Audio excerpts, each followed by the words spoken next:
Freemasonry began with the skilled stonemasons of medieval England, Scotland, and France, way before the Enlightenment. Their trade secrets made them valuable artisans in the construction of castles, cathedrals, and all the important buildings of the time. As a mobile brotherhood, these skilled workers would move freely from town to town, ready to lend their expertise to any particular building project where they might be required. Secret handshakes and other signals were developed to identify one another as members of the craft, and they established exclusive guilds which no other person was allowed to enter. These guilds, called lodges, were primitive types of trade unions that were mainly for protection and credibility. Secrecy within them was necessary in order to monopolize and control the knowledge of the craft. You see, if everyone knew how to do their job, these skilled workers wouldn't be as highly sought after, and this would have an impact on the amount of work they were given and the kind of fees they could command. So even at this relatively innocent stage, we see them trying to control information flows to retain power. Scottish Masons in particular were known to have developed passwords and secret handshakes by the 17th century, and this kind of thing soon spread throughout all the lodges. This wasn't unique to the stonemasons either. Secrecy was commonplace in all types of medieval guild in those days. It was knowledge of a specific skill or craft that gave people prestige and earning power, so they all tried to protect what they knew. This is the relatively innocent origin of Freemasonry, and the period that is now known as operative masonry, because it was simply about the literal operations of the building trade. As early as the 14th century, however, we start to see sinister glimpses that these lodges had begun to associate on some level with Nimrod. In the latter half of that century, a series of 115 documents called the Old Charges were composed to outline in a formal way the nature, organization, and functions of the craft. A 1425 manuscript shows that Freemasons had begun to trace their origins back to Nimrod as the instigator of the first great building project in world history, the construction of the Tower of Babel. Because of the tower and the fact that Nimrod was renowned as an architect and builder of many great cities within his empire, they began to revere him even at that stage as the originator or father of their craft.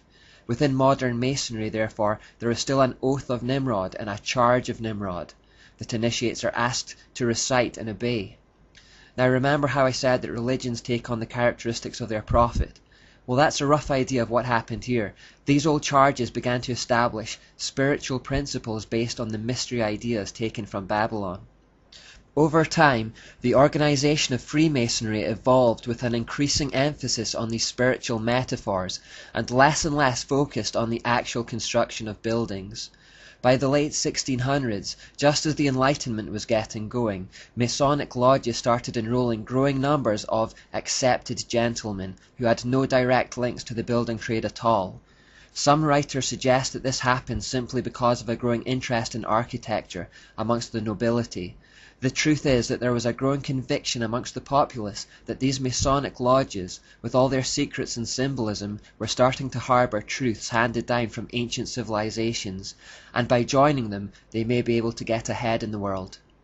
By the early 1700s, all of the original emphases on the principles of stonemasonry had been turned into allegories with occult spiritual meaning. To take a random example, unhewn stone was said to symbolize man in his infant or primitive state, rough and unpolished. Polished stone was on the other hand representative of man in the decline of years after a regular well-spent life in acts of piety and virtue which cannot otherwise be tried and approved than by the square of God's word and the compass of his own self-convincing conscience.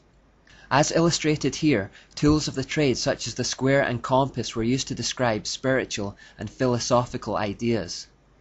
When people turned away from God and the Enlightenment, the spiritual vacuum was filled by Freemasonry. Politicians, scientists, even clergymen, the most influential and powerful enlightened movers and shakers of the day, were the new initiates. Freemasonry stopped being about the operative building trade and instead became what's referred to as speculative, because it had nothing to do with the physical building trade anymore and did instead speculate as to the true spiritual meanings behind the original symbols. The interest in Nimrod and Babylon had taken over their whole organization. The new initiates saw themselves not as builders of cathedrals and castles, but builders of a new society that would be free of religious tyranny. It would be based on the so-called enlightened truths handed down from ancient times. The first Grand Lodge of Freemasonry was established in 1717, and this is generally held to be the official beginning of speculative Masonry. Freemasonry at this point effectively became the Church of Deism. It was also from this point that Freemasonry effectively became the truest form of the ancient mysteries in the world, having gathered ancient wisdom from all the mystery religions throughout history.